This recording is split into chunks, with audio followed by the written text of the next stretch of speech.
Kalau Prabowo Gibran itu pecah, siapa yang akan jadi calon wakil presiden? Pertarungan yang menarik adalah kalau Gibran merekrut KDM, artinya ada Jateng Jabar. Ada dua kekuatan Jateng Jabar, ya kan? Kan buat cawapres Prabowo itu memang rebutan. Cuman orang ngelihat memang kelihatannya AHY nih yang ini ya.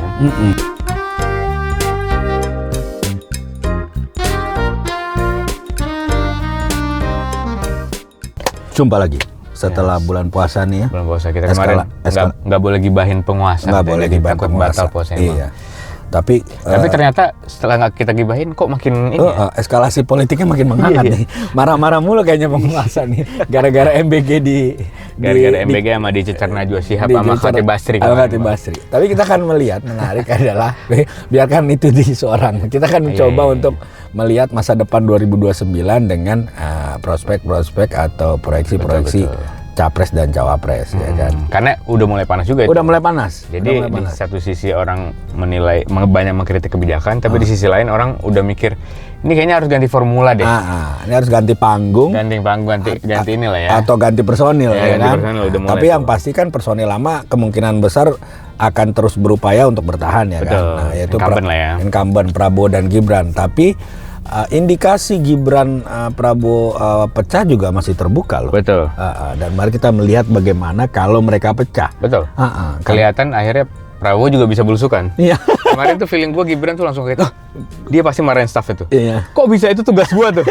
Kok bisa di pasar Senen di rel Senen tuh. Dan ini untuk pertama kali yang menurut gue ya melihat Prabowo dengan sangat terbuka, berjalan kaki tanpa ada pengawalan ketat dan segala. Mirip-mirip Jokowi zaman dulu. Betul. Iya, kan? Dan menurut kita itu kan sasaran kita di awal. Prabowo harus turun tuh. Prabowo harus turun. Iya, asal jangan turun gorong-gorong aja. Betul. Nggak perlu. Tapi cukup kayak di Senin kemarin itu udah oke. Oke, jadi artinya gini, kemungkinan model yang sama akan keluar berarti indikasi menguat kalau Prabowo dan Gibran pecah. Nah, menariknya adalah kalau Prabowo dan Gibran itu pecah, siapa yang akan jadi calon wakil presiden? Karena tidak mungkin Gibran jadi cawapres lagi kan? Betul. Pasti dia naik kan? Pasti dia naik gitu kan, sebagai rising star politician, ya kan? Kalau gue sih melihat mungkin ya basis yang dibutuhkan oleh Gibran itu adalah basis massa di Jawa Barat. Nah, cocok dengan KDM nih. Wah. Masuk itu barang KDM. Masuk itu barang kan? Iya. Karena kalau Prabowo KDM basisnya sama Jawa Barat. Betul. Jadi ini beririsan lah ya. Beririsan. Jadi makanya pertarungan yang menarik adalah kalau Gibran merekrut KDM, artinya ada Jateng Jabar. Ada dua kekuatan Jateng Jabar, ya kan? Nah, tinggal Prabowo dengan siapa nih menurut lo? Nah, itu yang kita juga yang ramai juga dibahas nih, Bang. Jadi katanya bisa jadi AHY nih. Wah. Tapi masih kolonel nih, dulu kayaknya ditolak gara-gara nggak boleh pangkatnya terlalu ini. Cuman kan Teddy aja bisa naik pangkat dengan cepat. Oh iya. Betul. Apalah ini. Apalah arti pangkat. Apalah arti pangkat ya. Jadi menarik ya kalau Prabowo AHY vs Gibran KDM. Artinya ada dua pertarungan titik polar politik, yaitu antara di Jawa Tengah dengan Jawa Barat dan Jawa Timur dengan Jawa Barat. Nah, Prabowo dengan Gibran nih, Prabowo dengan KDM ini menarik sekali loh, karena dua kekuatan yang sebenarnya nggak terlalu beririsan.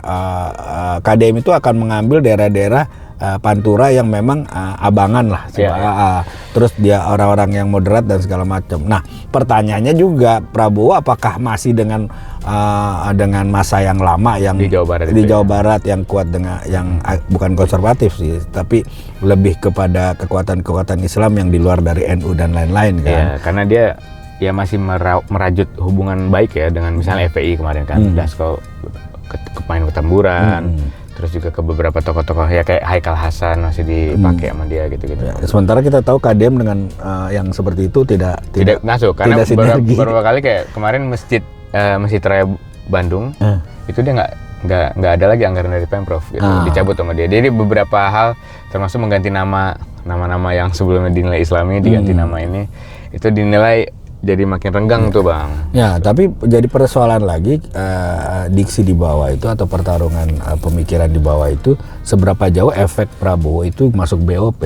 Betul. Nah, itu cukup jadi penilaian tuh, Bang. Cukup jadi penilaian buat teman-teman Islam yang teman-teman kelompok yang Islam yang sebetulnya basisnya kuat di Jawa Barat. Basisnya kuat di Jawa Barat dan kemungkinan hampir mayoritas antipati terhadap Amerika bergabungnya Serikat. ke BOP itu.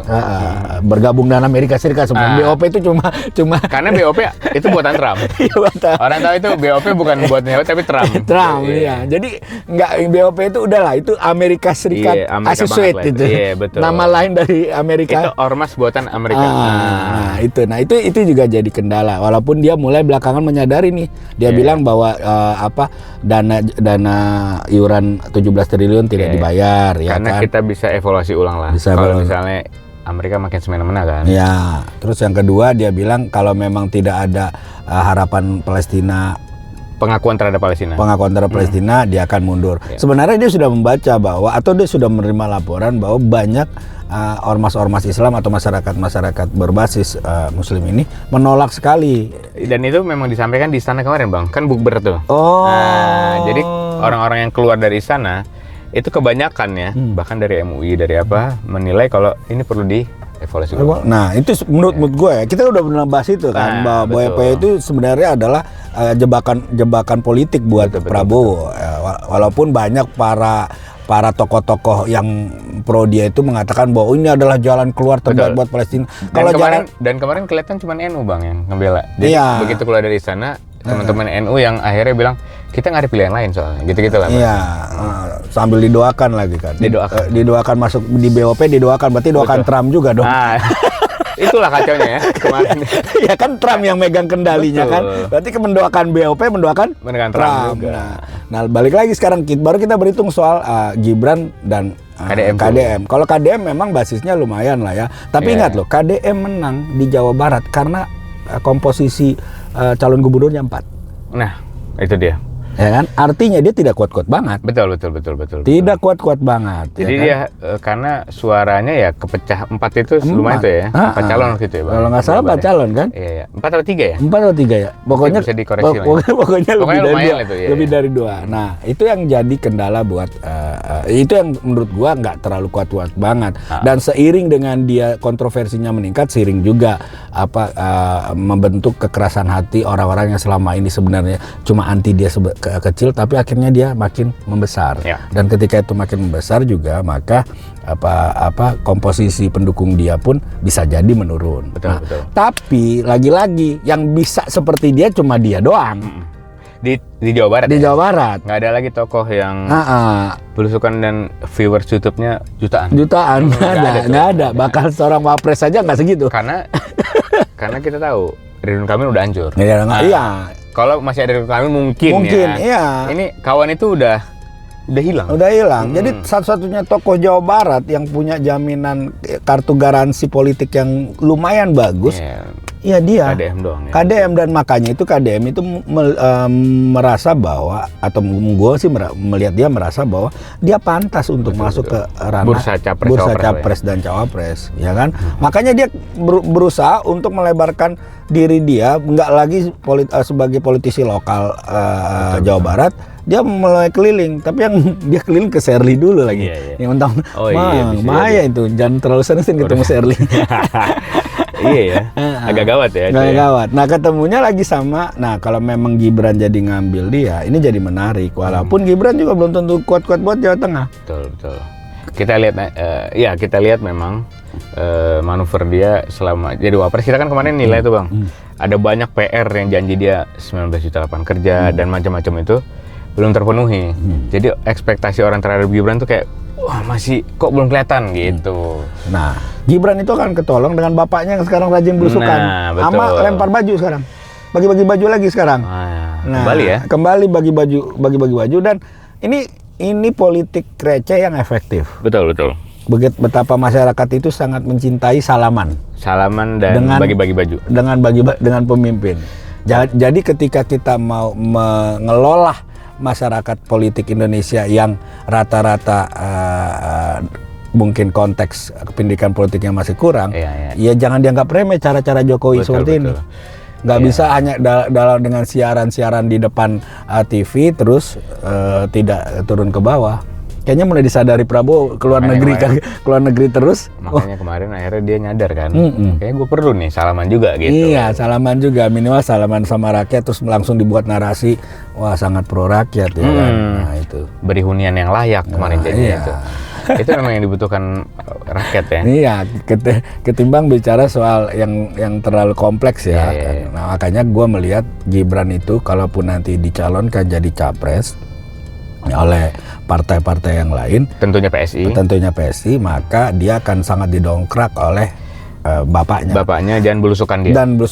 Tapi lagi di Jawa Tengah itu mirip pertarungan politiknya seperti Prabowo dan KDM, karena di Jawa Tengah ada basis massa banteng yang pasti sebagian besar anti Jokowi. Betul.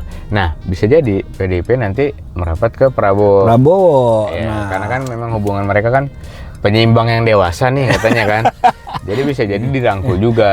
Cuma di Indonesia politik itu bisa munculkan banyak diksi. Betul. Ya kan? Pokoknya dicarilah kata-kata yang masuk aja. Ya, kata-kata yang masuk penyeimbang dewasa lah dan lain-lain lah. Cuma bisa jadi kalau menurut gua akan ada 3 poros ketika PDIP gagal menyodorkan nama untuk cawapres dan Prabowo tetap AHY, maka akan 3 calon. Nah, kita akan menunggu seberapa nekat Megawati mencalonkan kader atau di luar kader dia, atau waktu itu calon yang nggak jadi, calon nggak jadi ya kan. Makanya gue bilang seberapa nekat ya kan, dan seberapa nekat Anies pakai jas merah. Nah itu dia udah sungkem ke emaknya pakai batik merah. Merah ya, kita kan tahu lah memang yang mengajarkan salah satu yang mengajarkan politik simbol adalah Anies ya. Bagaimana dia coba mengkomunikasikan semua orang kepada elit-elit, mengkomunikasikan ke semua elit dengan simbol-simbol, ya kan. Dan itu simbolnya elegan menurut gue ya. Ponegoro misalnya. Iya kan, di Ponegoro lah, apalah. Besok learn a lot dari Anies untuk yang kayak gitu ya. Emang Anies paling keren ya. Tinggal Bapak kasih simbol gimana buat yang cari jodoh aja. Itu. Iya betul kan. Kalau gimana simbol ditolak sama diterima. Nah gitu. Jadi kita lihat Bang ya, ini apakah jadi pasangan ini ya. Karena itu tadi kans buat cawapres Prabowo itu memang rebutan. Cuman orang ngelihat memang kelihatannya AHY nih yang ini ya. Karena gini, basis masanya AHY di Jawa Timur itu sangat kuat. Ya biar bagaimanapun Pacitan SBY itu masih lumayan lah, dan hubungan baik loh. Hubungan baik ormas Islam dengan kalau SBY itu juga bagus loh. Terutama di Jakarta loh. Di Jakarta juga dia cukup bagus. Nah, itu yang bisa membuat daya jualnya AHY itu cukup mumpuni di depan Prabowo. Karena Prabowo membutuhkan titik Jawa Timur kalau Jawa Tengah memang dia tidak bisa pegang. Dan gitu. Misalnya kita pakai variabel Caimin misalnya PKB yang bilang Jawa Timur. Kemarin pas dia sama Anies terbukti gagal tuh masanya. Jadi Caimin kayaknya nggak dilirik karena ngeliat manuver Caimin kemarin. Iya Bang ya. Iya. Kan bisa jadi kemarin ada juga lah nama Caimin jadi cawapres lagi. Cuman publik udah masih mengingat. Sepertinya Caimin 2024. Udah jadi ketua partai aja. Iya. Udah cukup menurut ketua partai aja ya. Nah kita lihat aja. Kita lihat ke depan siapa yang berpeluang menjadi cawapresnya Prabowo dan siapa yang berpeluang menjadi lawannya Prabowo. Tapi kita perlu Anabel mengingatkan bahwa peluang Gibran menjadi capres sangat terbuka lebar. Sejak Prabowo mengikuti belusukan kayak Gibran. Nah, artinya Prabowo makin terancam. Sampai jumpa di episode selanjutnya.